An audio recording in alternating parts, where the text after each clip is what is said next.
Policing the streets has changed a lot since the days of Dixon of Dock Green. Good evening, all. But some things remain the same, and local police officers listening to people's concerns is still a priority for neighbourhood teams across the country. Good afternoon, everybody. And in modern-day Britain, we need them now more than ever. In this series of Neighbourhood Blues, we follow Northumbria Police. Can you move to the top of the street, please? One of the largest police forces in the country, serving a diverse population of 1.5 million people. Thank you very much. Hi. Whether it's tackling troublemakers, Don't point at me. cracking down on antisocial behaviour crippling our communities, Keep on walking now. or waging war on illegal drugs. This is a big one. They keep our streets safe by fighting the crimes that affect us most, bringing criminals to justice at every opportunity.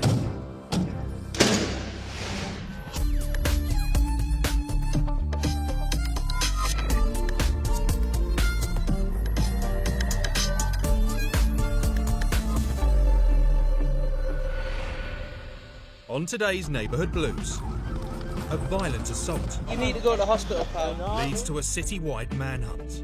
There's a couple of police officers who've stopped someone matching the description.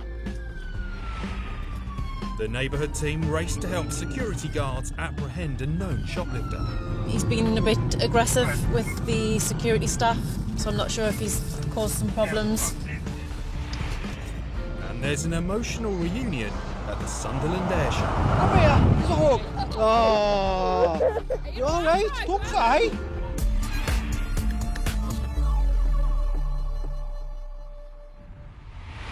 When someone is physically attacked, the neighbourhood team needs to act fast. But gathering evidence to put violent thugs behind bars isn't always easy. Gateshead, in the northeast of England, is sat on the south bank of the River Tyne. It's connected to neighbouring city Newcastle by no less than 7 bridges. The newest being the Gateshead Millennium Bridge, opened in 2001. Gateshead's neighbourhood policing team works hard to keep the peace. But today, that's been shattered by reports of a fight breaking out in the suburb of Bensham. PC's Mark Allen and Steve Bowman need to get there fast. Call came in, there's a bunch of males fighting on Coatsworth Road, which it's a grade 1, so we'll get there as quick as we can. Potentially a violent incident.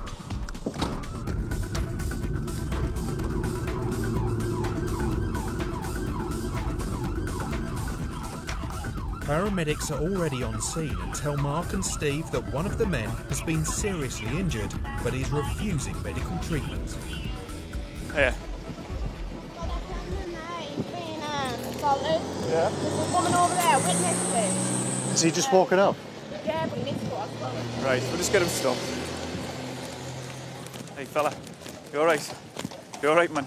You're gonna have to get that. You're gonna have to get that seen to though. I'm not going to hospital. Come on. Yeah, man. You're going to have to. No, I'm not going to hospital. No, it's a nasty injury.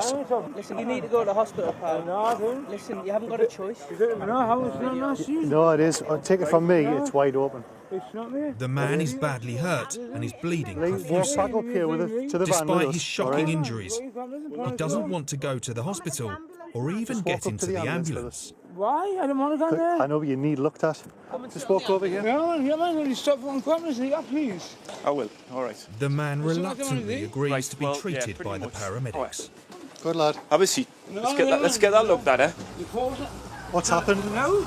We're not saying that you have committed a crime. Well, what I want to know is are you going to tell us what has gone on that's led to your injuries? Because they look fairly nasty.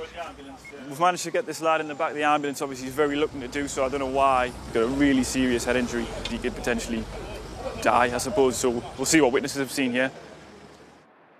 Eyewitnesses could be the key to finding who is responsible for such a violent attack.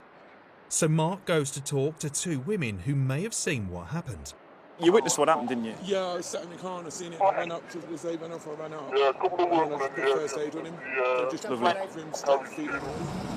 From what the witnesses tell Mark, the man in the ambulance was apparently brutally attacked by 3 people, 2 men and a woman. What was the exact sort of spot where this lad was Over there where he was bleeding. pretty much where the clothes was? Yeah. Did you see what happened, did you? I woke up because I could see them like kicking into them. Yeah. And then when I got child, they started to walk in, that's when I got my phone out. One of the witnesses managed to take a photo of one of the men who was allegedly involved in the attack. And that was the guy who did it? Yeah, there was 3 of them done it, him, another man and a girl. And then they came up and attacked him. But you didn't get a picture of the other 2? Just speaking to a couple of witnesses at the scene who videoed this, can I give you a description of the suspect, please? He's white male, short fair hair, dark sort of jumper, dark tracky bottoms, black Nike trainers, carrying 2 red sort of bag for lives. Yeah, there's 3 persons involved. The other 2 are unknown at this stage. But the lad who I've described, he's got a distinctive black eye. As a neighbourhood officer, Mark knows the area and everyone in it. And he thinks he might recognise the man in the picture. Here's another look at his face, because I think I know who it is. That'll be 3003. Quite a serious assault. It's a busy street, lots of shops, lots of people around. The job now is really, first and foremost, to try to locate any witnesses, any CCTV, anything which is going to help us link the pieces together. Yeah, I've got a pretty decent image of the suspect from the Coatsworth Road assault now. He's well known to police, I've dealt with him in the past. He's probably mid-30s. Spot on the one that I'm looking at. I've got a home address. Roger, cheers. 3 lads have stamped on his head, kicked him. We've got a picture of the suspect. He's made off towards Bench and Bank. There's no suggestion that there's been a weapon involved, so we're not looking for that. This row of busy shops is now a crime scene. Several units are on site, including the local mounted section. The image of the suspect is circulated, and the teams begin collecting as much evidence as possible, including CCTV. Can you give the manager a ring and ask him to come back? Yeah, thank you. What happened? Well, it looks like someone's been seriously assaulted outside the shop, so it's whether or not it's captured on your CCTV or if anyone's seen anything. The injured man is taken to hospital. He still doesn't want to speak to police. After violent assaults, the team knows people are often afraid to come forward, and they're struggling to find anyone who saw the incident itself. Do me a favour, can you do me a troll CCTV, please? Have we got anything near Ladbrokes at this location? Inspector Pete Deeds is now in charge, and the team must act fast. Word of the incident has spread, and tensions are rising. I've just told you, Paul, not up there, because I've told the police is doing Gateshead and all the guys that's done this, right? That's fine, okay, well, thank you for that. Have you given the detail, yeah? Well, I'm going to take care of this one, right, because this is me. No, well, you best not. As a neighbourhood officer, Mark's local knowledge means he's crucial to the investigation. The last started filming it. He's got a really big gash down here, another one there that isn't as serious, but there's potentially like sort of stamp marks on the back of his head. And he's conscious? He's conscious, yeah. The witness then, from this phone, so should she actually witness the assault? She doesn't witness the assault, she just films the aftermath, but I have got details of a witness of the assault. Right, okay. The inspector sort of arrived and taken overall command and control of the scene, which is ideal because he can allocate various other resources from his own shift from different departments. I think we've got firearms officers tasked with looking for the offender. We've got more resources from 24/7 who are currently taking statements from these witnesses that we came across initially and I got the details of, so that's ideal. It's moving along well. We've potentially got a name from my own sort of knowledge, I suppose, as being a local police officer in this area. I know the lad. So hopefully we'll get him stopped as quick as we can and arrested as quick as we can whilst he's still got the same clothing and everything like that to really sort of put it all together well. I need them to assist 599 to seize the IP's clothing and take some kind of account, and I also need to know the extent of the injuries as a matter of urgency. Over the radio, a development. Officers have stopped someone close by. There's a couple of police officers just along here who've stopped obviously someone now in the pharmacy matching the description, and they just want me to pop along, see if I can identify who he is, see if it's him. Nah. No. Okay. Cheers. It's not the suspect. But in a shop not far from where the alleged assault happened, the team may have found another eyewitness. You saw the guy being assaulted, did you? No, just when you finished the fight. Walking away, I saw. All right. What did he look like? Do you remember? Well, actually, it looked dangerous. It was like that's right, the tracksuit and some. You have a muscle, you know, the back. All right, yeah. Yeah, I seen it. What colour were the bags? I think it's red. Yeah. The description matches the one given by the two witnesses from earlier.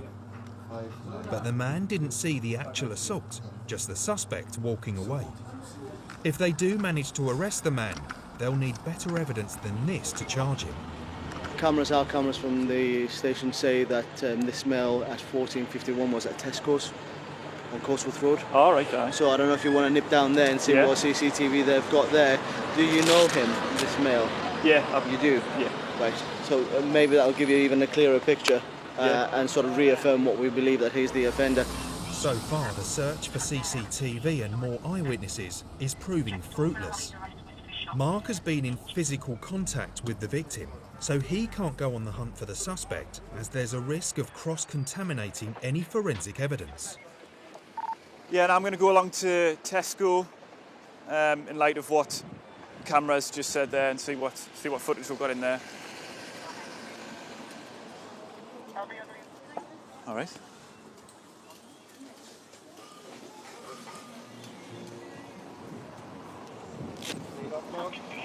No, unfortunately, we've had a good troll through the camera there, footage of the time that I think the police cameras have seen a male matching the description come out of Tesco.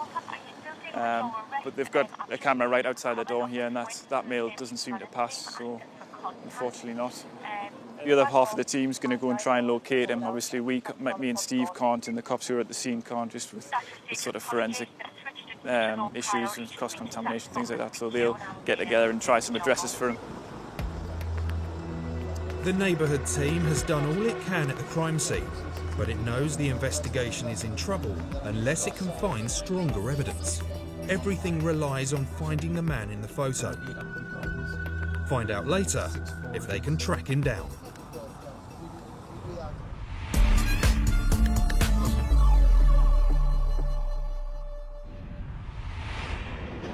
Shoplifting costs the UK economy more than £300 million each year. And for the Neighbourhood team, catching those responsible is a daily battle.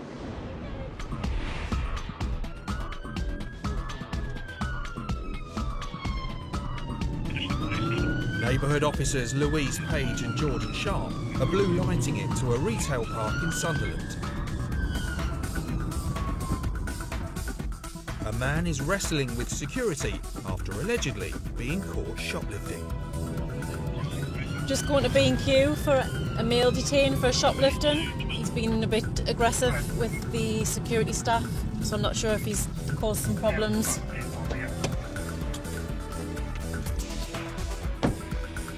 Louise and Jordan race into the store to help staff and arrest the man.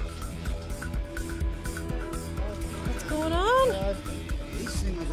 Right, okay. Just relax then, because you're going to have to come with us, all right, young man?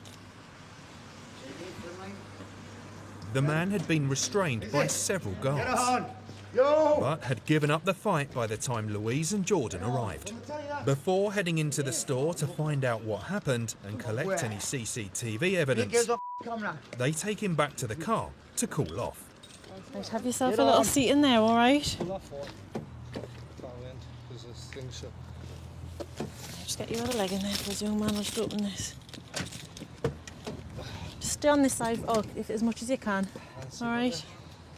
I'll just keep this door open for now, okay? Because just keep some fresh air on you, because you can't hot. Couldn't even breathe, man, when he was on the floor there. Right. Get him done for assault there, like. We'll find out what's gone on in there, okay? While Jordan goes inside to find out more, Louise keeps an eye on the man and plays good cop in order to keep him calm. You're getting some air from this door being open, though. The suspect is covered in sweat from his struggle with store security.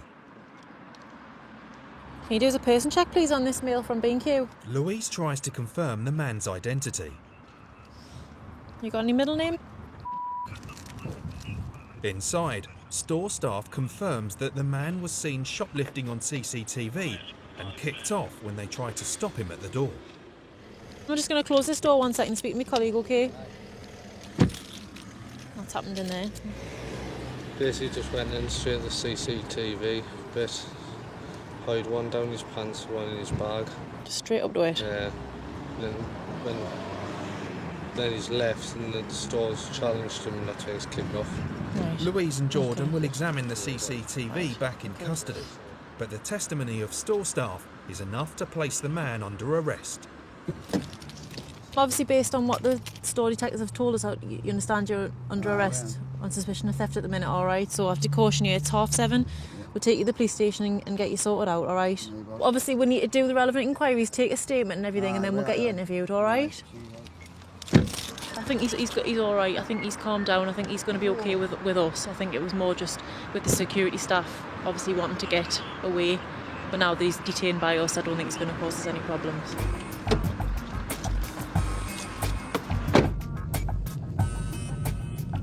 Yeah, that's no problem. He's with us at the moment. Back in custody, a chance for Louise to examine the evidence. Some of them are really, really good and quite quick, and you have to be very quick to see what they're doing. The footage shows the man accompanied by a woman casually walking around the shop. He walks into the home security aisle, picks up an item and puts it in his bag. He then picks up another item. Looks like he's trying to open the packaging on this one or take some kind of seal. Unable to open the box, he decides to stuff it into his top. Quite clumsily, you can see like sticking right out and everything, you know. Ironically, the item he's been caught on camera stealing is a CCTV security system. On his way out, he's confronted by several security guards and puts up a violent struggle. When we got in the shop, because I think he knew we could hear the sirens when we were coming, I think he'd given up the struggle with the security and he was just sitting, his arms like sort of that way, as if ready to be handcuffed sort of thing. While he's being booked in, the team learn new information about the man, which might explain why he was so keen to get away. He's already on bail for a string of other shoplifting offences, and being caught today could mean he'll go to prison. The man was released on bail and went on to commit further offences. He was arrested a month later and again released on bail. After missing his court date, he was arrested for a final time and remanded in prison. At his Crown Court trial, he pleaded guilty to several offences, including theft and failure to surrender to court. He received a 6-week prison sentence, suspended for 18 months, an 18-month community order, and 40 days rehabilitation.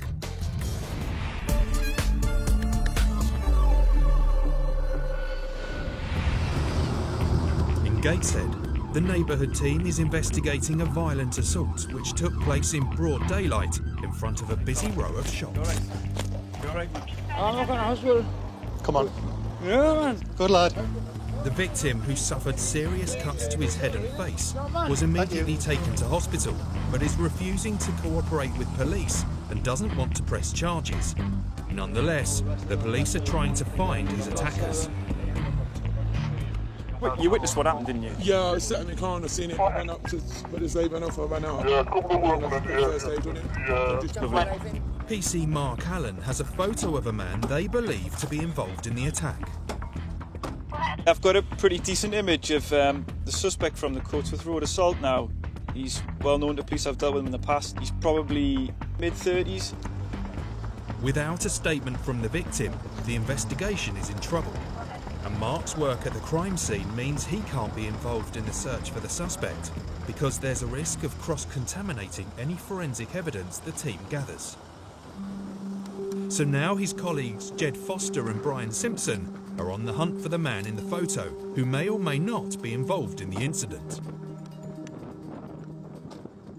Myself and Brian haven't been to any of the scenes or spoken to the victim, so it means that we have no chance of cross-contaminating anything for forensic. So we're heading to the address where we believe the suspect for the assault may be. The suspect has been in trouble before, so they're trying the address he had when he was last arrested. But already, they've hit a dead end.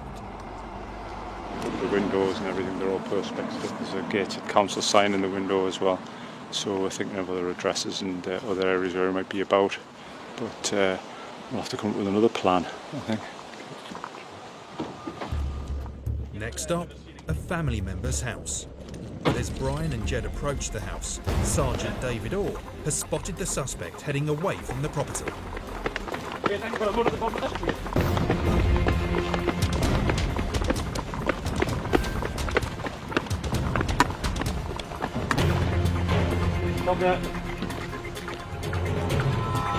He's behind cover now. Oh, sorry. Round 4. Have you given it evidence for an assault? Okay. Right, that is. Within hours of the attack, they have the man in the photo in Have you got cuffs. anything on you before? But they still don't know for sure if the man was involved in the assault. Yep. But now at least they can take him in and hear his side of the story. Quite shortly after the event, got a hold of the suspect who's under arrest, and we'll just take him down to Forth Banks Police Station now, and the inquiries will go on from there. Spot on. Okay, see you in a bit. The victim still doesn't want to press charges, and the neighbourhood team knows all suspects are innocent until proven guilty. From the moment of the first 999 call, they've been gathering evidence from potential eyewitnesses to DNA forensics. What happens over the next hour could mean the difference between a charge for a serious assault or letting an innocent man walk free. Going to seize the clothing from the lad we've brought in for the assault. If he denies the assault, we may be able to trace DNA, blood, etc. from him. So we'll seize the clothing and that can be tested against that of the injured party. Although there may be witnesses at the scene, the forensic evidence is much better. A witness is good, but not always reliable, may not attend court, where if you've got a forensic sample, it's a bit hard to disprove it. The team have their prime suspect in custody, but they know this is far from an open and shut case. Police can normally keep a suspect in custody for 24 hours. In that time, they must interview them, and the clock is ticking. The next day, and enough time has passed for Steve and Mark to rejoin the investigation without risk of contaminating the chain of evidence. First port of call is the witness who took the photo of their suspect. Her statement is integral to finding out who was involved. She was the girl who got the image of the person who I was able to identify, and if she can say that's the person and what he did, and I can identify him as who he is, we've got pretty good evidence to put to him in interview.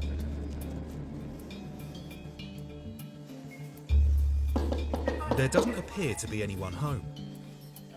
Hello there, it's just PCL and the police officer who dealt with that. You alright? I just popped round the address you gave us now. I was hoping to speak to you just about if you were alright providing a statement as to what you saw. There's bad news. The woman is reluctant to give a statement. It's up to you. If you don't want to, give a statement, then I can't make you. Right. Well, I mean, we can come to your address if there's a time that's convenient. It's quite obvious she's not particularly keen to get involved. The first thing she said there when I rang her is the photograph not enough. And I've tried to explain that, no, it would be ideal if we could get something written down. She's even sort of saying now that she didn't really see a great deal, and she just took a photograph of someone that she thought was involved. It's disappointing. We'll try again on Monday, but it's not looking particularly great for her being a witness at the minute. There can't be much doubt. We'll have to have a link that puts this guy that she's got an image of as committing an offence. And if we haven't got a statement from her, written and signed, supporting that, then it's pretty weak. I'll speak to her again on Monday and try and impinge on the importance of her statement, how crucial it is in this investigation. and maybe that'll change their mind, but we'll see.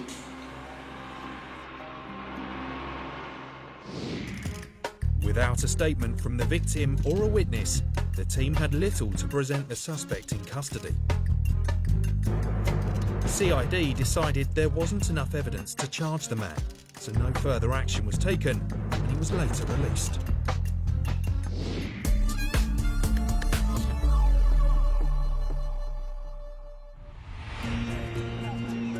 It's the annual Sunderland International Air Show, a popular event that attracts thousands of visitors to the North East to watch and enjoy one of the largest seafront air shows in the UK. It's a showcase for incredible aerial displays, acrobatics and vintage aircraft. Policing such a huge public event is a challenge perfectly suited for the Neighbourhood team. Have a turn of that? Whoa, look at that policeman.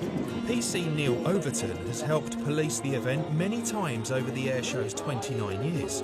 Today, he's working with PCSO Dave Corner. So the wristbands, we'll have them every year. We'll put the wristbands around the kids' wrists, obviously, and we'll put their names on, the telephone number of a parent or whoever they're with. There you go, Charlie. Fist bump. Put the parents' details on as well, so if any children do get lost and they do come to the police attention, we've got the telephone number there and we'll ring the parents, and it's great. Get the kids reunited back to the parents. Fist bump. Yeah!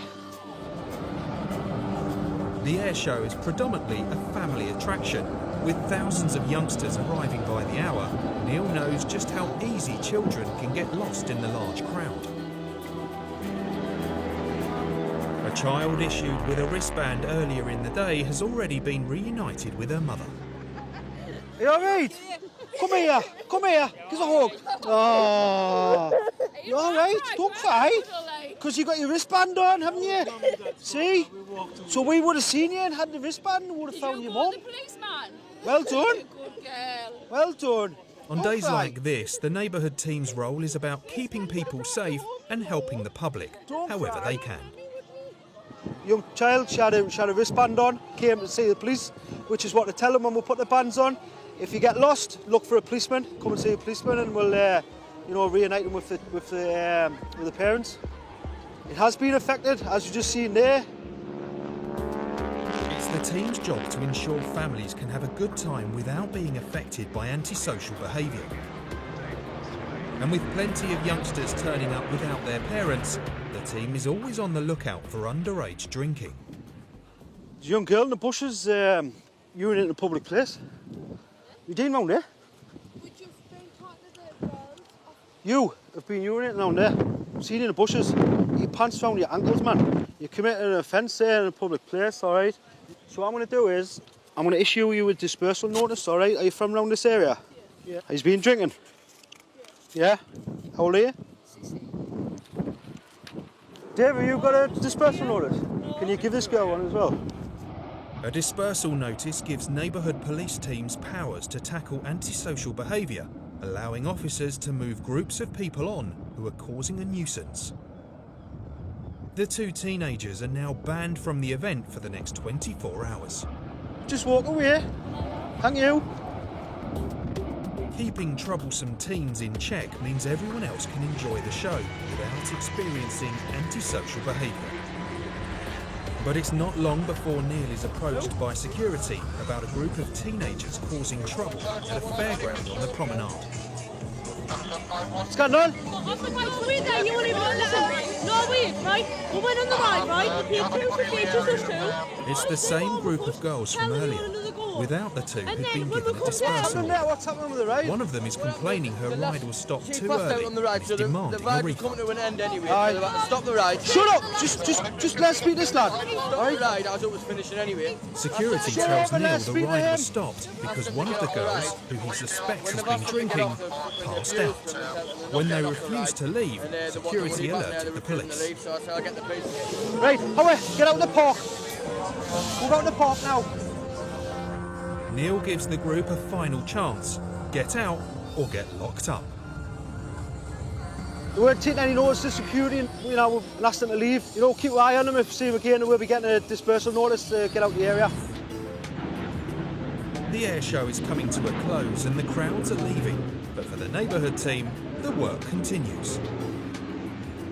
Neil has received another report. This time it's 2 drunken teenagers, and one of them has already caught his attention.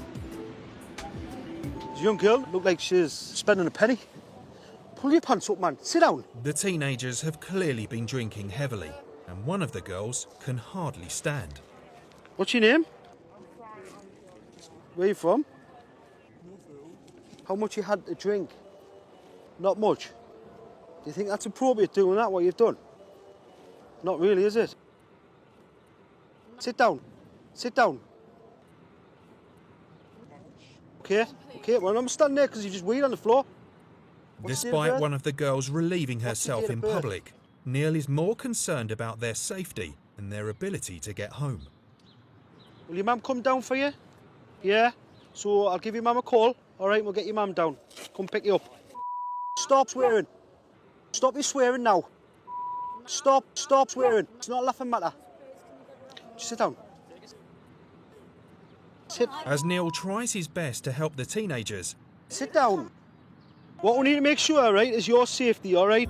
What's your home address? What's your home address? One of the girls continues to swear, and he decides a more direct approach is needed. Right, tell you what, you're getting arrested, okay?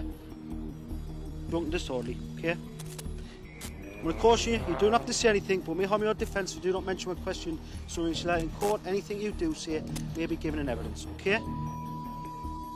At least now to stop swearing, okay? All right?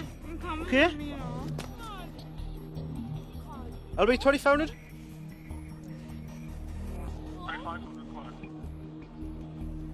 LB, can I have an arrest van, please? The car park, the rear of Morrison's, back of the petrol station.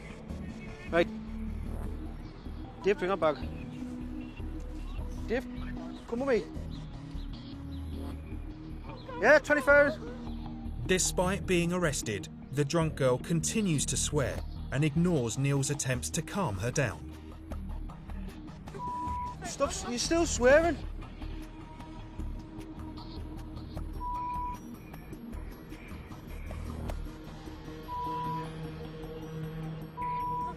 You're still swearing. Shut up swearing.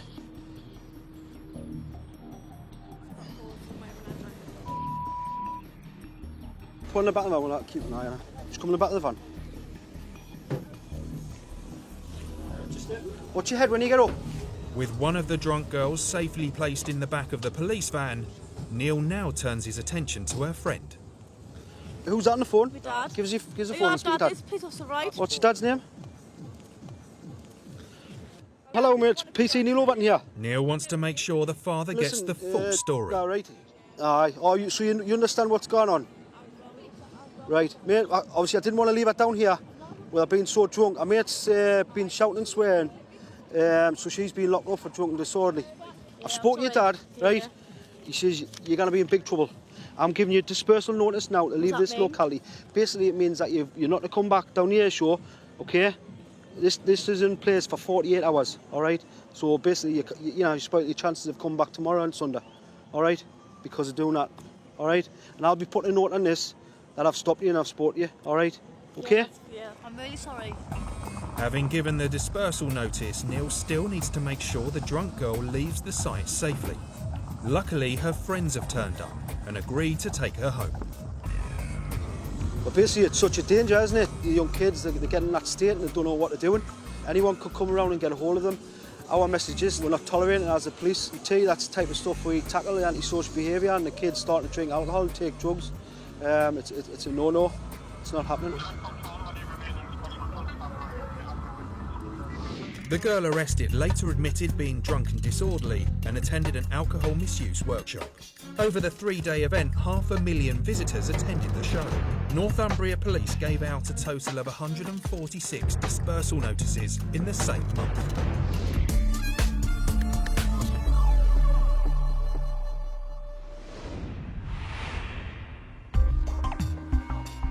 Waterville Road on Meadowville.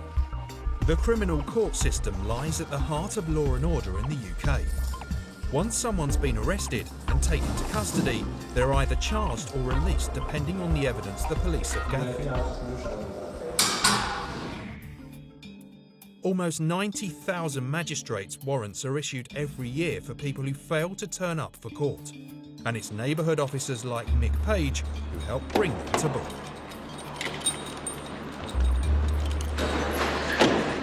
Today, Mick's after a man who failed to appear at court after stealing a basket of meat from a supermarket. Tried catching up with him last week. Told him to hand himself in basically, and he hasn't, so I've came back into work after a couple of days off. He hasn't handed himself in, so we're going to try and catch up with him. The suspect and the street are well known to Mick. See if there's any signs of life. First port of call is the man's house. Mick phoned the suspect 3 days ago and told him to hand himself in. Because I've kind of known him a little bit, I'm a little bit disappointed that I've sort of given him the chance to come in. I've left messages with his mum and that, and it's a little bit disappointing. As there's a warrant out for his arrest, Mick can force entry if he thinks he's hiding inside. See no movement or anything, there's no lights on or off, there's no television flickering, so certainly not enough to put the door in or anything like that, and just have to try the other addresses and try keeping him on his phone. You might see sense. Jobs like this are bread and butter for the neighbourhood teams, and their local knowledge gives them the edge over 24/7 response officers. But persistence is everything. It's just, if you knock on enough doors and speak to enough people, and do that enough times, you'll usually catch up with who you want to catch up with. Next stop, a family member. She says she's not seen or heard from him in the last few days. Cheers, love. See you later. Bye-bye. She's as disappointed as I am. Joe blank at the minute, but we'll keep looking. Neighbourhood officers like Mick spend a great deal of time on patrol. And it's at times like this that it comes in useful.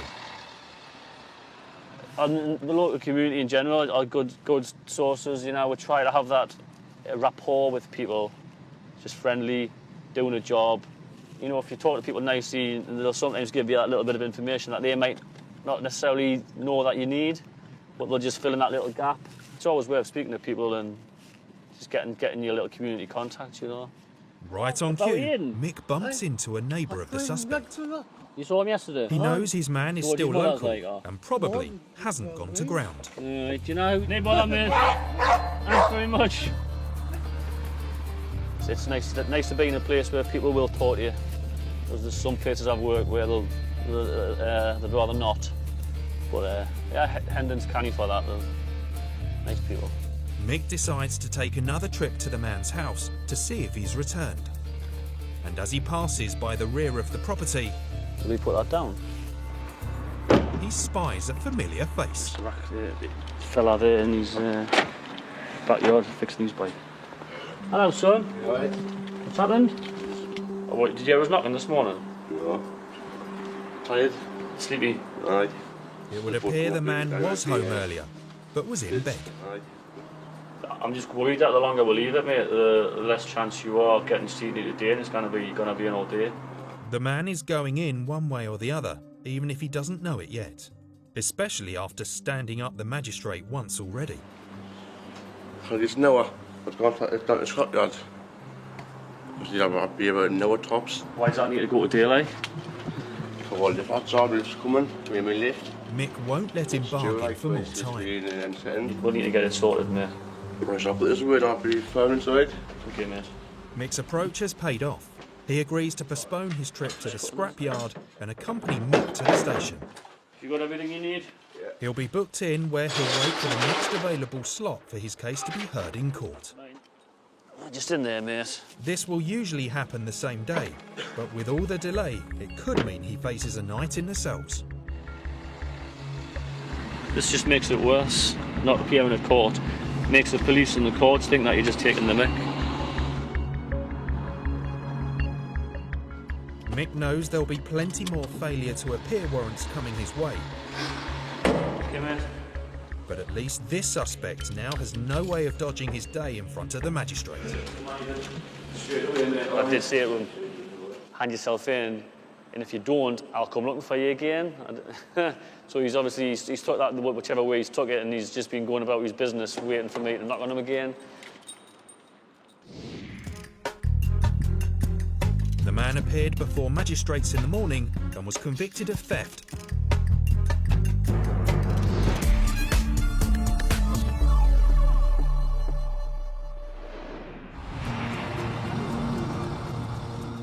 Neighbourhood policing isn't just about hunting down criminals, it's also about understanding people and the challenges they face. Building relationships with local schools is a big part of the team's role. And today, PC's Louise Page and Kami Tomlinson are attending the opening of a brand new school for children with special needs. Hello, do you need me to sign? Yes, please. Is it Louise, is it? Yes. It's my job to come in and get to know the staff and link up and get that relationship built up as soon as possible. So it's just making sure we understand how best to put our role into practice when we're here. It's just supporting the children and guiding them and putting them on the right path, and maybe sort of inspiring them a little bit. The specialist school in Sunderland will take in pupils aged 5 to 18 from across the northeast. Like many forces across Britain, Northumbria Police are keen to understand more about learning difficulties, so building relationships with schools like Ashbrook is key. They call in for coffee, they call in, have lunch with the young people, because the idea is that we want young people not to be frightened of the police and to have a very positive relationship. I think it's always useful for people to get used to us and get used to seeing the uniform, especially the kids. You know, it's really nice to get that relationship early on. Some of the kids might not have had much contact with the police before, and we want to let them know that we're a friendly face. You know, we're not just a voice of authority, but somebody that they can talk to as well. Hi, Rory.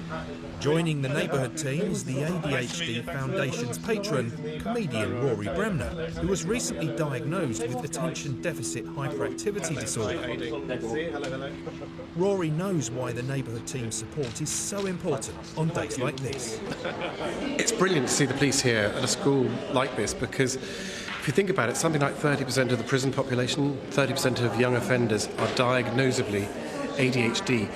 So if the police have an understanding that sometimes these teenagers who are seen as being difficult or disruptive or falling into a bad crowd or falling into bad habits could be diagnosed, it could be picked up that they have ADHD, they have a learning difficulty, and that can be treated and that can be managed, it would be absolutely transformative. And police working with the community and working with GPs and working with schools like this, it's a really good example of where neighbourhood policing can actually get to the root of the problem and stop it from being far, far worse. It's a really good thing. Hearing Rory's story about his experience with ADHD is all part of the learning experience for Louise and Kami. When I look back now and I think, oh my God, where I started out, I think, well, do you know what? I couldn't have done it unless I had a mild form of ADHD, because it's what makes me who I am. So don't beat yourself up about the difficulties that you face. Laugh at it. It's your best friend, it's your worst enemy. But it's what makes you who you are. It's what makes you unique. It's what makes you special.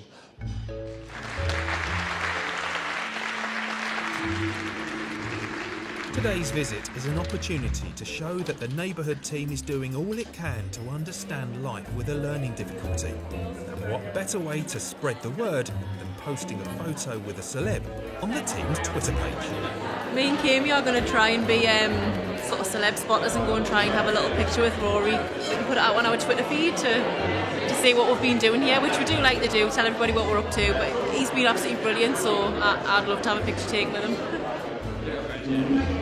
Thank you. Oh, thanks, everybody. But thank you for coming. Thank you. So we'll have to put that on our Twitter feed just to show them what we have to offer in Sunderland. A little bit starstruck. Right. See you later. Bye-bye. Starstruck or not, Louise and Kami have sent out a positive message that working with youngsters at an early age can make a difference in their neighbourhood in the fight against crime.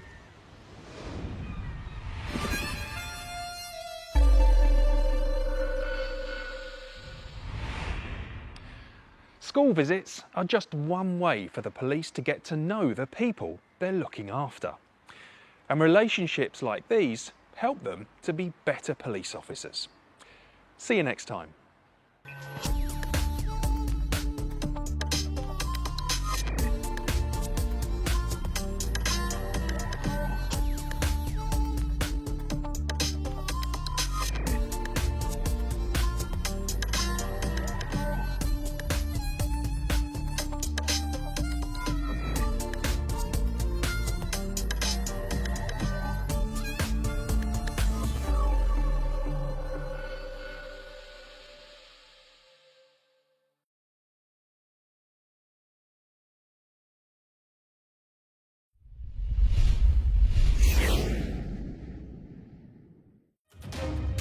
Policing the streets has changed a lot since the days of Dixon of Dock Green. Good evening, all. But some things remain the same, and local police officers listening to people's concerns is still a priority for neighbourhood teams across the country. Good afternoon, everybody. And in modern-day Britain, we need them now more than ever.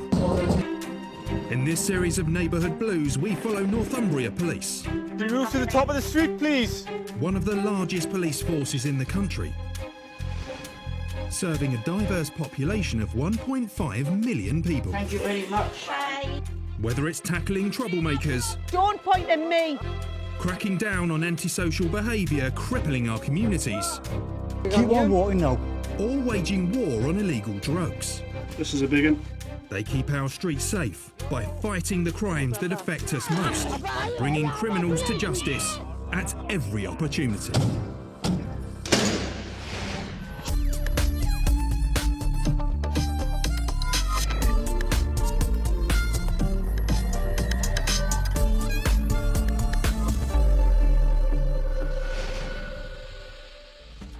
In today's Neighbourhood Blues, Steve and Jill team up with shopkeepers and security teams to crack down on shoplifters. Spencer's me a bag, I'll have a look then. You got anything in there that shouldn't be in there? Aye, it's not my stuff. Neil and Hayley get to the bottom of a suspicious collision. He's been hit with some force and some speed. He's got some questions to answer as how that's occurred. It's happened. And Steve and Mark must work fast when they find a young woman collapsed in the street. She's your friend, so you tell us what she's had so we know how to look after her.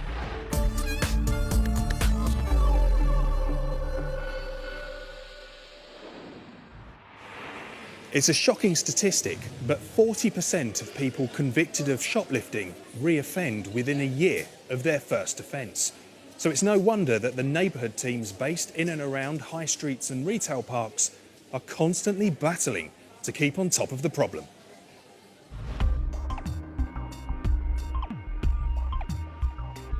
In Sunderland, the neighbourhood team has joined forces with the council to tackle the problem of illegal begging, shoplifting and other antisocial behaviour in the city centre.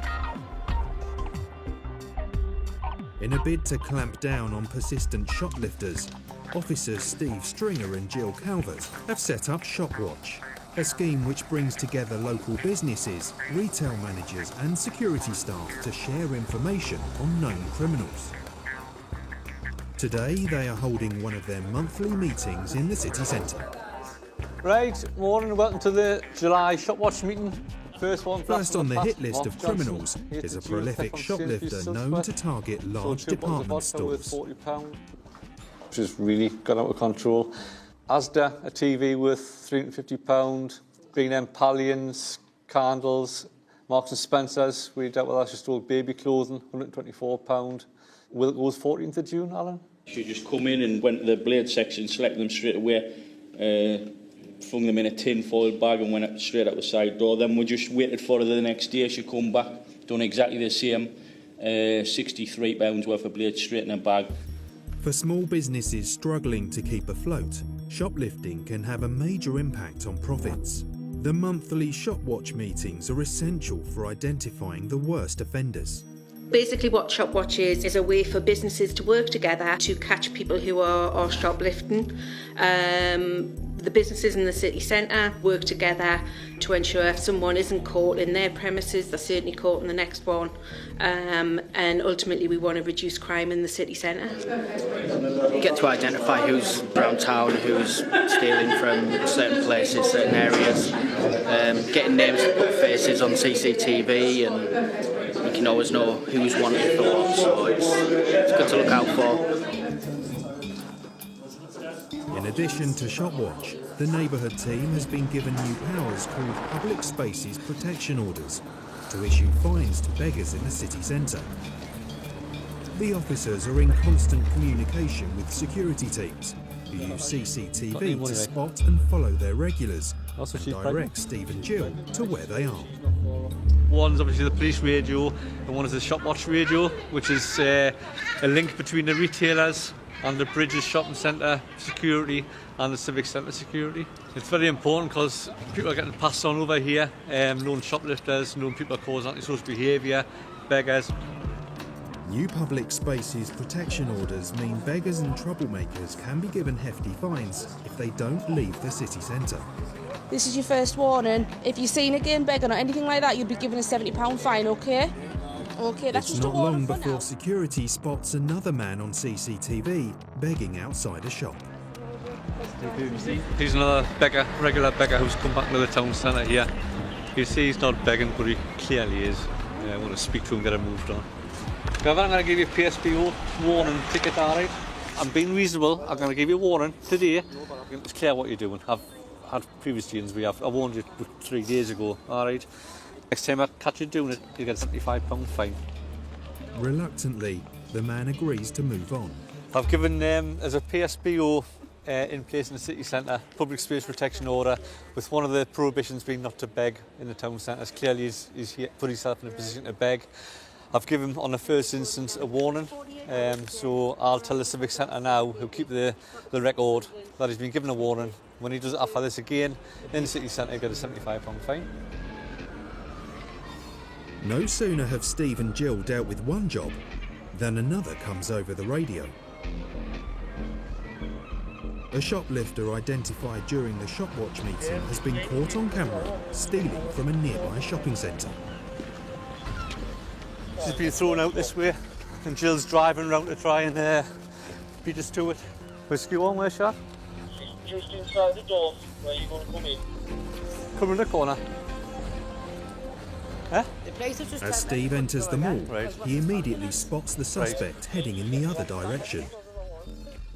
Right, I'm going to stop searching. I've got reason to believe you've got stuff from Marks and Spencer's in your bag. I'll have a look then. You got anything in there that shouldn't be in there? Aye, it's not my stuff. It's just give us it. So I'm not taking the charge.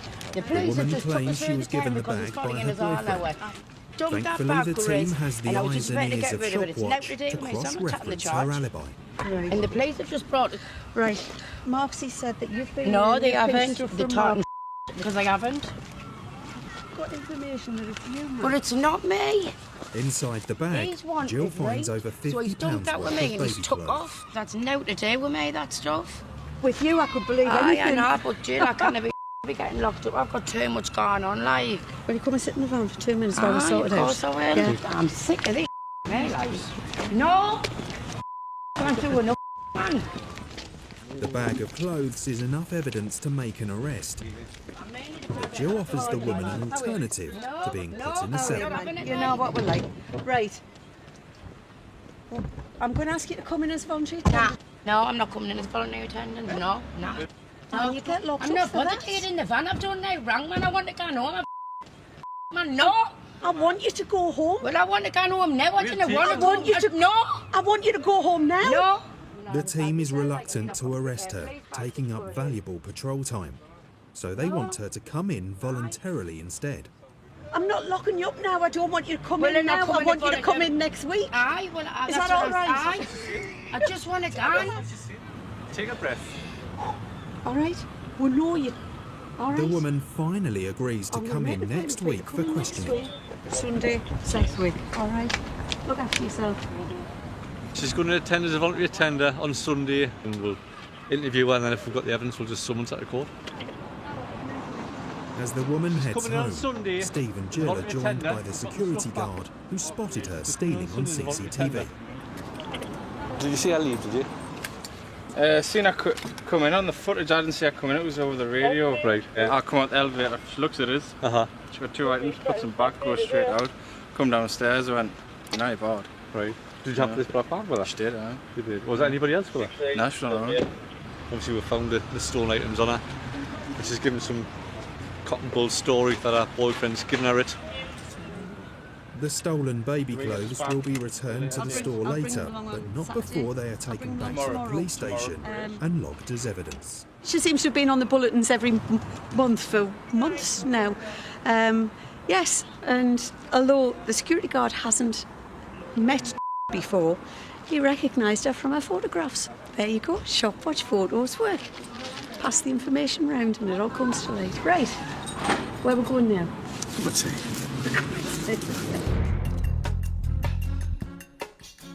The prolific shoplifter was found guilty of theft and given a 12-month conditional discharge. The Shop Watch scheme has reduced shoplifting in Sunderland city centre by 10% and is considered a success by local businesses and the Neighbourhood team.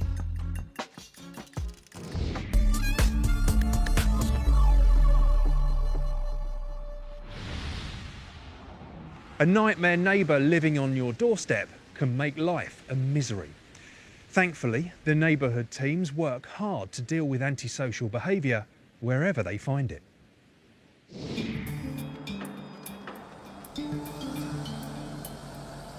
PC Mark Allen has been working in Gateshead for the past 2 years. Today he's checking in on a flat which has been a constant source of complaints to the Neighbourhood team. You wouldn't think it, but it's right next to the police station, but it's quite problematic sort of building. We get all sorts of incidents in here, all sorts of problems. So we'll have a look inside and see what's happening. The police are regular visitors to the flat after fed-up neighbours complained of late-night rowdy parties and persistent drug-taking. I think one night the police had about 6 or 7 calls to this flat, all sort of antisocial behaviour and noise-related problems. The team has a duty to look after the woman, but as a nightmare neighbour, her behaviour is unacceptable and they need to consider the well-being of the tenants around her too. We've recently had a closure notice served on this address just because of the antisocial behaviour. People coming and going, using drugs. The team works with the council and will only issue a closure notice as a last resort to try and prevent further nuisance behaviour. The notice legally bars anyone from entering the property except the tenant. Just the police. Do you want to pop to the door?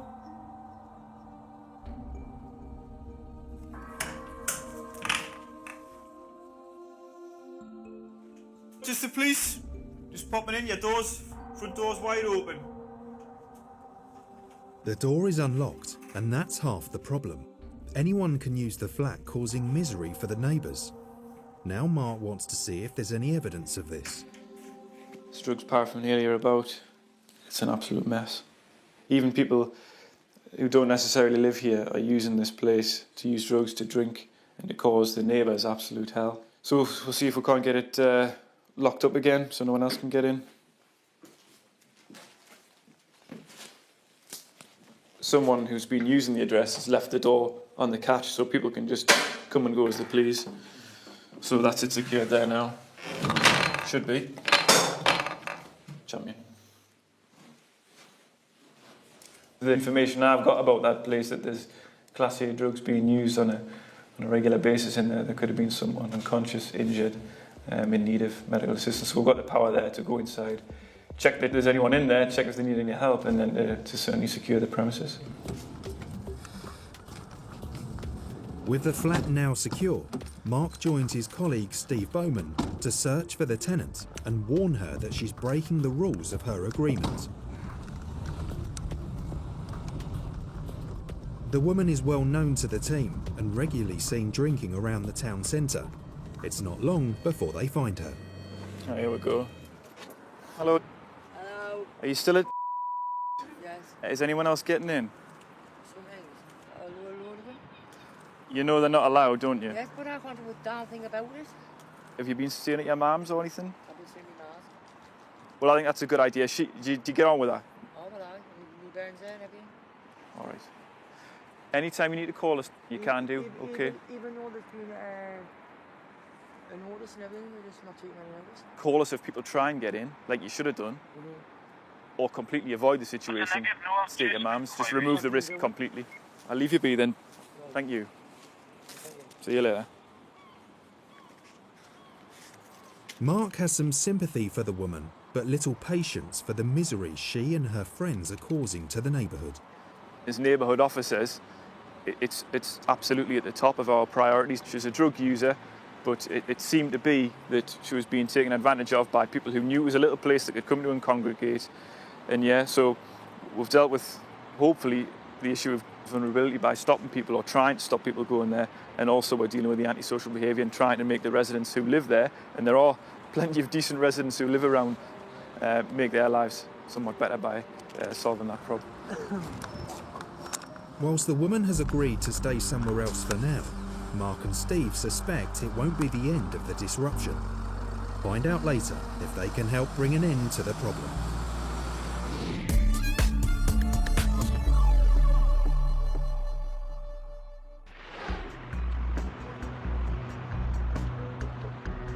It's the evening shift in Gateshead, and officers Mark and Steve are patrolling the busy town centre. A man's been seen on camera shoplifting, and his description has been circulated on the shop watch radios. Bald head, beard, glasses, blue jeans, white trainers with a walking stick. Cheers, we'll go and have a look for him. We've just had a call from over the shop watch radio. They've just got onto that saying that they've just had a shoplifting about 20 minutes ago where a male's went in and stolen some sort of cosmetic items. Obviously it's quite common where these items get taken by anyone, males or females, because they're quite small and they're high value. And he's got quite a distinctive description in that he's got a walking stick, which isn't too common, so we'll see if we can spot him.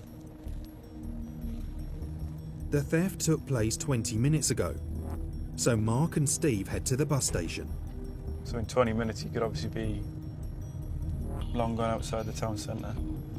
Unless he's, on the off chance, he's still waiting for a bus or something like that, which is what we're hoping for. But the ideal thing is that we've got a good description of him. There's a chance he's already escaped. They've been told he's wearing a brown jacket and carries a walking stick. And in the distance, Mark thinks he's spotted him. That's him, isn't it? Jeans, brown top, walking stick. He's quickly stopped in his tracks. Just wait there a minute, mate. Just wait there a minute for us. Hello there. You all right? Just come and sit in the back of the police vehicle, please. Hang on. Do you know why we're stopping you? Nope. Nope, OK. I suppose the stolen item here, is an electric razor worth £85. just pop your shopping in there. We've got some information that you've taken something from Boots, OK? An item that you've got on your person. You match the description perfectly down to your walking stick. Right. So because of that, I'm going to search you. You're detained for the search. Got me razor. I've got a razor in there that I did here, guy. He tells Mark he does have the razor. Anything on you that you've taken? No. Before I search you, OK? Have you been in trouble for sort of thefts or anything like that in the past, or is this a long time ago? Aye. OK. Right. The man Don't worry admits about this it. OK, isn't we might the be able to first deal with time it he's been in a way caught that shoplifting. In the bag I've got some dyes that I've bought, and I've got my own razor that I was looking for a guard for, which is why I took that one. And What's the reason why you've stolen it is because it's got a guard in? I've explained to you why you're being searched, OK? Do you The understand bag that? contains hair dyes, Once the search has bottled been done and drinks, completed, I'll fill in and a the form and you'll electric have a razor. copy of it from the police station. Mark needs to search him for any more items. Anything on you that might hurt us? No. No? No needles, no sharps? No. Well, I've got some shops with them wrapped up in pocket. That mean one of them. In his pocket, where are they? On the inside a pocket? small bag of needles. Are they capped? Yeah. That mean used. I'll just pick them up. Right. What are they used for? Heroin. He confesses to being a drug Really? addict. Yeah. Shoplifting is a common way for drug users to fund their habit. Mark and Right. Steve know the man will be known to their colleagues. They need to find out who they're dealing with. 115 arrests, but there's nothing since 2014. 115 arrests. Actually, most of his arrests are theft, mainly around The man's been arrested over 100 times, but seems to have stayed out of trouble for 3 years. It appears today, old habits die hard. Mark confirms over the shop watch radio that the razor seized is the same make and model as the one reported as stolen. We've got a Phillips hair clipper here and a couple of hair products. Yeah, that's definitely them. So have you got receipts for any of these? That's what he's looking for now. I've got a Poundland one here. Right, well, I'll take this and this down. Aye. There's no receipts for them. So far, the man's confession checks out. He has paid for the other items, but hasn't paid for the razor. We're going to go to Boots, get a statement, exactly what they saw and what happened. We've got the stolen items, well, the suspected stolen items from the guy here. We're going to get them to confirm that that's theirs and that's what was taken. While Steve stays with the suspect, Mark goes to get a clearer picture of what happened in the shop. Inside, the assistant manager shows Mark the CCTV. He's picking up various boxes there and seeing which ones are empty, which ones have security tags on them. And then he finally selects the one that's in his hand now, that is the one that he did take, and he walks off to another area of the store. Mark is confident he's seen enough to charge the man, and the razor is returned to the shop. Good result that, you couldn't ask for much more. Found them, found the items on him, so they're happy, they've got them back, and he'll be going to court for that. It's targeted quite heavily, firstly because the facilities are used by a lot of people who are on methadone programs, who steal to fund habits, and they've got a lot of small, high-value items such as being taken a day.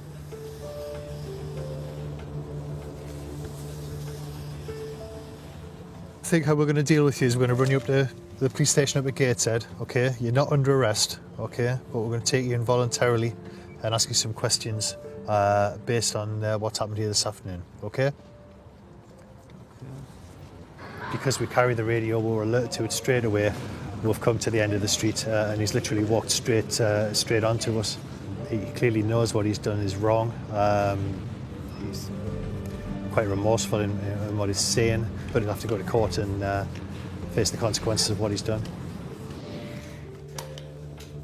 The man was taken to the station and admitted stealing the razor. He was charged with theft and given a conditional discharge.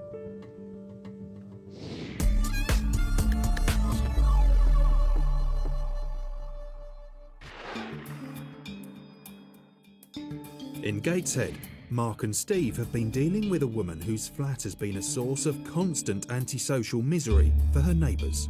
The information I've got about that place, that there's Class A drugs being used on a regular basis. Clamping down on antisocial behaviour is a priority, but being out and about means they often spot medical emergencies too. And on their way to check on the woman from earlier, they notice a man collapsed in the street. Hiya, you alright? What's his name? Does anybody know him? Is anyone a friend of his? I live with him. All right. And has he ever had a fit before? Not as far as I know, no. Has he been in here drinking today? Or? Bar staff have already called for an ambulance after the man collapsed when he arrived at the pub. What these people are telling us is that you've had some sort of fit and collapsed on the floor. Have you ever had a fit before in the past? I've never had a fit. Do you feel like you could sit up? Yeah? Should we try and sit you up gently? The man is disorientated and confused and has no memory of how he fell over and why the officers are trying to help him. You've had a fit? You've had a seizure? How do you feel? You feel okay? You're wondering what's going on? He hasn't got a clue. Is there a chair or a stool in the bar? If you bring one out, then we'll get you on a stool rather than on the cold floor. Yeah? How do you feel for standing up? Neighbourhood officers are trained in basic first aid, and Mark and Steve make the man as comfortable as possible while they wait for the ambulance. Well, listen, the paramedics are here. I'll tell them what it is that we know so far, and then they'll check you over, all right? Okay. I honestly can't remember. You can't remember a thing, right? Mark and Steve have done as much as they can do and leave the paramedics to get on with their job. It turns out that he may have had some kind of fit. He's telling me that he hasn't been epileptic in the past, so I don't know what's led to it. It's worrying seeing him collapsed. However, as soon as I got out and I spoke to him, it was clear that he was conscious and he was able to communicate with us. Paramedics are just advising that he accompanies them to hospital to be checked over properly. He's improved significantly since we first came out there. He looked quite ill on the floor there, very shocked. He seemed confused about, I don't think he knew where he was or what he was doing. But he's coming round there, which is good. whenever you're in and around the high street of Gateshead, there's always something happening, somewhere where we're needed to assist. And obviously, it's a job primarily for the ambulance service, but if we can attend there initially and try and offer any help or advice to people who are there at the time, we'll certainly do so. As the ambulance takes the man to the nearest hospital to be checked over, Mark and Steve receive an emergency call to a nearby housing estate. Yeah, we've just been called to a fight involving 1 male and 2 females. There's a couple of the 24/7 cops en route to it. Could potentially still be ongoing when we get here. One of the people reported fighting was the woman the cops gave a warning to about the ongoing antisocial behaviour at her flat. And now she's clearly worse for wear. Has anyone been fighting or not? No. No? Everything's fine. Everything's sweet as the nose. Excellent. Everything's kosher. Who's just been here then? I don't know. Who? There's a lot of chomps kind of on tuning now. Aye. As Mark receives more information from the control room, All he said was there was 2 females and 1 male fighting outside in the street. a friend of the woman turns up. Hello. Have you been fighting? No, I haven't been fighting. Any idea as to why somebody would call us saying that there's been a fight? No. Have you been arguing with each other, having a row? Have you been shouting up at the flats then? No. They know, man. They know. Now, Canon, why are you here? Because somebody called us, that's what I'm saying. Why call it when we don't need you? Oh, that's- You're never there when I want you. You stupid. Right, that's enough. Stand up, please. Sorry. We're going to stick you in the back of the van, okay? Right. You're not under arrest for now, but you're certainly not staying here acting like this. All right. Are you going to be calm, eh? Are you Yes, good, okay. You were absolutely fine earlier on today, and I'd like you to be like that again. I'll be happy to take you home, but you're the only person going home, because I want to see you away from these, all right? Step in here. Jump up in there, Pet. You're not in any trouble. Take a step up into there, and then we can get things sorted out. Thanks very much. Right. Have you got anything in there you can hurt yourself with? No? Needles? Anything like that? No? Drugs? If I wanted to serve home, I would have done it by now. You would have done it by now. Okay, right. You sit tight there, all right? We'll be 2 minutes. Home. Yes? Finally, Mark gets to the bottom of what has been going on.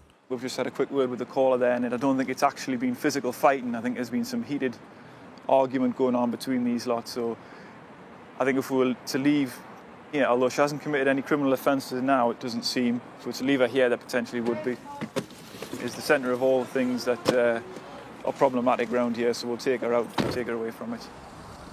Mark wants to get the woman away from the people she has been arguing with and decides to take her back to her flat.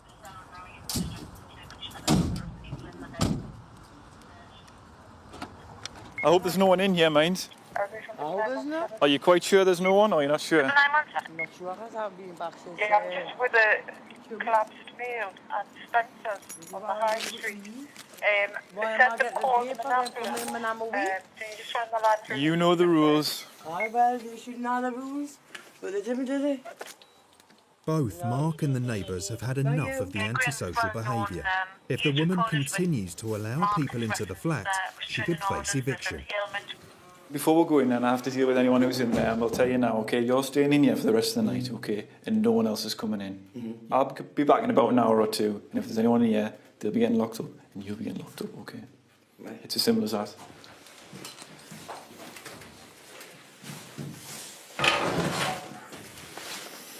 Despite the closure notice, once again the door has been left on the latch, allowing anyone to come and go.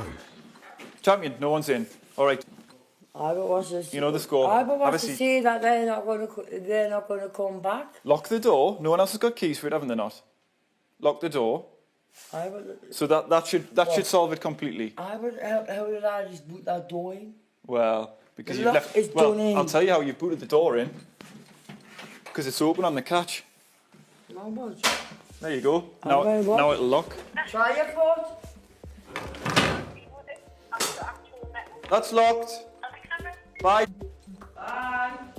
Mark will be back soon to check on her and hopes that finally he can bring a little peace to the neighbourhood. She's there alone. That's fine. The door's locked. No one else has got access to it. So that should be it for the night. But as I've had experience in the past, there's potentially, as we saw at the scene there, there's other people who are with, they'll want to see where she is. They'll all congregate round here, and that's the point we've got this order. So we'll come back in an hour or so, and if there's anyone else there, we'll deal with it at the time. The woman who was issued with a closure notice on her flat has since moved away from the area.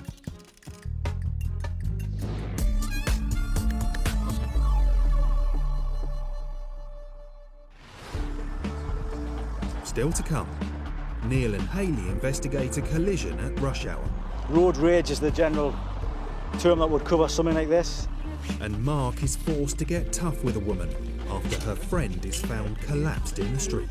If you care for her at all, you'll see that she's in a bit of a bad way. She's quite unwell and she's going to hospital.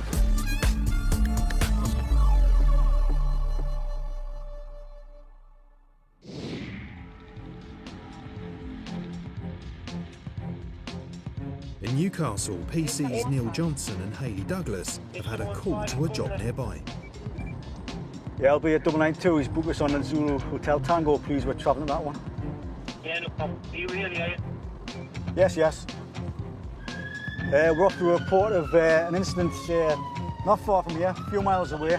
It's a grade 1 response. There's 2 people outside of the shops on Freeman Road in the high heating area. Just listen now what's coming in and see what's going on.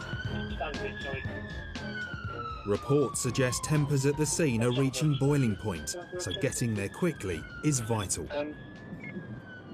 But it's rush hour and the roads are busy. This is the tricky bit of the job, driving through traffic like this safely and securely. It's difficult, but we're managing. People try their best to clear. Luckily, another unit closer to the incident has arrived at the location. Most people. Neil and Hayley decide to turn off the blue lights and carry on in case they need backup. Yeah, one of the things you have to remember when you're driving to an emergency response call is the old saying that the teacher from early on is drive to arrive. The blue lights are there just to make other road users aware that there's an emergency services vehicle in the area. Yeah, we're coming up on the scene now. 3 units already present, 4 including us now. It's well in hand. At the scene, the 2 men involved in the incident are speaking to police. Their cars both show signs of damage. We don't know what's happened here. We can only speculate at the minute. Road rage is the general term that would cover something like this, but I'm sure it'll come up while the lad's being interviewed right now. It's been hit with some force and some speed. I'm no traffic expert or vehicle examiner, but he's got some questions to answer as how that's occurred. We don't know what's happened yet. There's no independent witnesses. There's some sort of road rage went on. The man driving the red car says the driver in the grey hoodie tried to overtake him aggressively and damaged both their cars in the process. I've just been driving in the corner, passing, coming out the roundabout, and this guy just overtook me in some position that I couldn't even believe someone can overtake somebody. And I bumped into my car, stopped, and started to frighten me. According to the man, after damaging both their vehicles, the driver in the hoodie then jumped out of the car and threatened him. I'm standing here shaking. I've been completely abused. My glasses are smashed. I don't know why. If what the man says is true, the driver who's been spoken to by the other unit has some explaining to do. For now, he's put in the patrol car. Without a witness statement, there's just one driver's word against the other. Just going to speak to some people who were in the area at the time and try and get a bit further evidence to back up what the injured party is claiming has happened. Neil manages to find 2 people who saw what happened. ask you your details. Could you just write them on there so you don't have to say anything? So if you just... The witnesses back up what the victim has told the team. After he damaged both cars while overtaking, the suspect then threatened the other man. And that's not all. He's been disqualified in the past, so he hasn't got a licence. He hasn't applied for a new one, so his driving licence expired.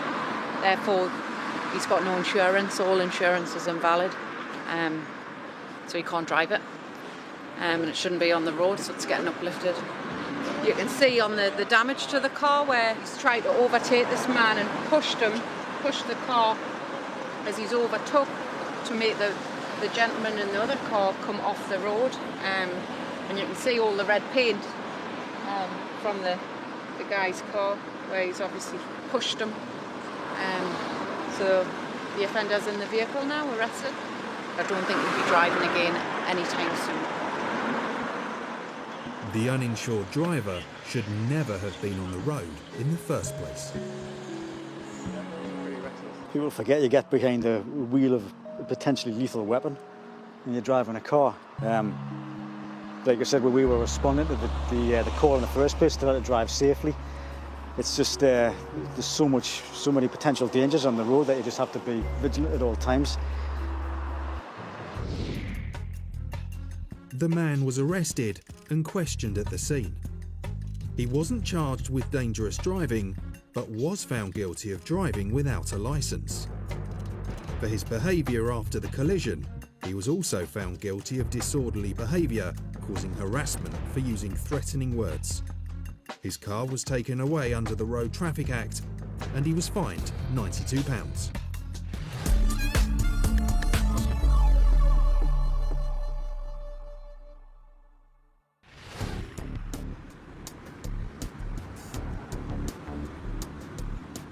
In Gateshead, neighbourhood officers Steve and Mark are working the late shift. The team is always on the lookout for anyone in need of help, and tonight they've seen a woman who appears to have collapsed in the street. What's happened? What's happened to her? Have you just come across her? Have you been with her? I've been with her, she's breathing and everything. I've been like checking to see if it's breathing and pulse. Yeah, she's got a pulse. Yeah. Steve immediately calls an ambulance. Yeah, she's unconscious, she is breathing. Just trying to get the bottom as to who she is and what it may be she might have taken. What's She's taken? unconscious, she is breathing. Just trying to get the bottom as to who she is. What's taken or drank? She's had to drink because Wake up. The woman's friend seems drunk and isn't making much sense. Now the woman on the floor starts to come around. You all right? Just the police. How are you feeling? Eh? You're on the floor, man. We're just outside of Ladbrokes. Eh? How are you feeling? Are you all right? And how have you got on the floor? Did you fall, or she just? No, I was. Did she hit? No, I just What do we do? Are you hugging her or something? No, but I was no, they just this one. She stood on here, no, put it over there. So like, when she went down, I did come over, so she's in my head and everything. What, she lost her balance and then fell over? Yeah. Okay, nobody's aside. To help the woman, Mark and Steve need to find out what she's taken, but her friend isn't playing ball. Have you, what's your name? Huh? What's your name? What's your name, please? You're not telling me your name? Yeah, what's going on? Okay. The friend is reluctant to tell them anything. Right, so what's she taken? What she had so we can best look after her. She's your friend. So you tell us what she's had so we know how to look after her. You're not in any trouble, but I need to know who it is that I'm speaking to. She eventually gives them her name and tells Mark and Steve her friend has been drinking and has taken several prescription pills, although she doesn't know what kind.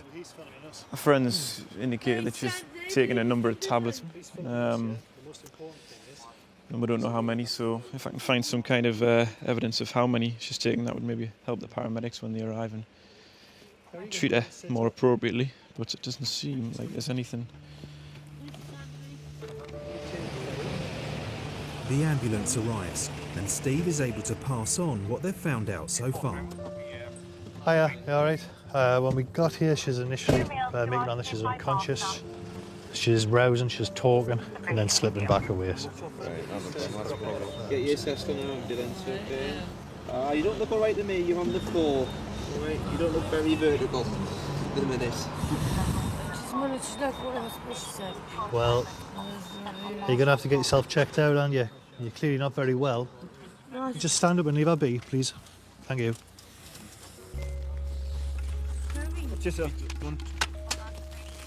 It's clear she needs medical attention, but her friend is keen to talk her out of it. So, do you want to go as well? Will you tell him then? Mark has had enough of her interfering. Stop getting in the way. Stop trying to tell her what she wants, all right? If you care for her at all, you'll see that she's in a bit of a bad way. She's quite unwell and she's going to hospital. So stop it. If you do want to go with her, you can, all right? But you're going to behave yourself. You're going to look after her. As neighbourhood officers, Mark and Steve's priority is the woman's well-being. Her friend agrees to accompany her to the hospital without causing a fuss. There's no evidence of any criminality, although the officers appreciate they're not getting the full story. Cheers, man. You could see there from our friend that they're not particularly keen about getting involved in the authorities. She didn't want to try to tell her there that she didn't want to be going to hospital, because then obviously the paramedics would become aware of what she's taken. The woman is taken to the hospital with her friend, where she'll get the treatment she needs. For Mark and Steve, it's back to the station.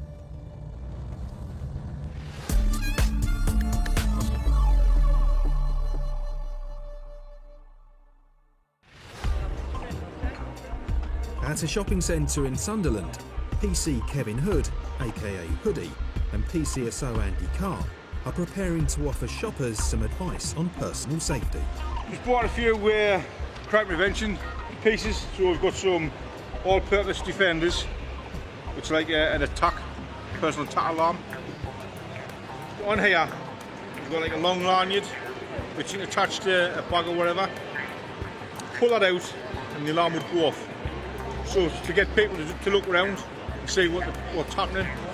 So it's giving witnesses to what's happening a bit of reassurance that they've got something there if anything happens. The advice from the neighbourhood team is simple.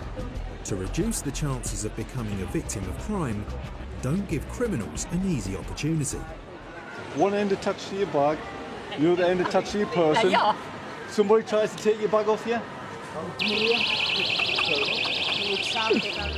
The safety alarms can be used to attract the attention of others in a potentially dangerous situation, and they're proving to be a big hit with local residents. I live on my own, and if I'm downtown, I always carry my bag on my hand, and anybody can just come up and take it off you, so but it's good prevention.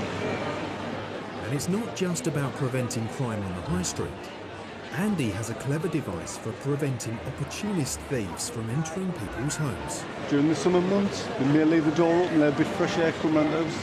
What we tend to find is we get a lot of what we call sneaking burglaries, where when you're sitting out the back, they'll come in the front and they try to go in one of the bedrooms, see what's available. Well, you could wedge the door open, you'd sit under your door, somebody come into your property, and they move the door away from the wedge when it released it. From one door to the other, it takes me a long time being disabled, and I'm on my crutches in the house. If someone could come in the back, then I wouldn't know, but this is going to be fantastic. We've had a lot of burglaries in the area, hence we give the panic alarms out as well, personal attack alarms. If it's what we class as like a vulnerable person, then quite happy to give them away, you know. With it being the school holidays, Hoodie and Andy are just as keen to raise awareness amongst the youngsters by offering snap bracelets with a difference. That's it. Oh, you know. It's just for the kids. It's got some details on for the police, you know, the 101 number, but it's more a case of just like a wristband. Just like a soft. But a pencil. I think the thing is with children is they get enthusiastic. For Sunderland's Neighbourhood team, any measures that can help prevent a crime are worth considering. It's not about reacting to something, it's about being out there, engaging with the people, letting our offenders know that we're out there, and it's all about preventing. Never. And by offering people advice and reassurance on staying safe, Hoodie and Andy have hopefully made a difference to the lives of local residents. Neighbourhood officers need a wide range of skills to best serve the public, but their most effective weapon in the war against crime are carefully chosen words used at just the right time. See you soon.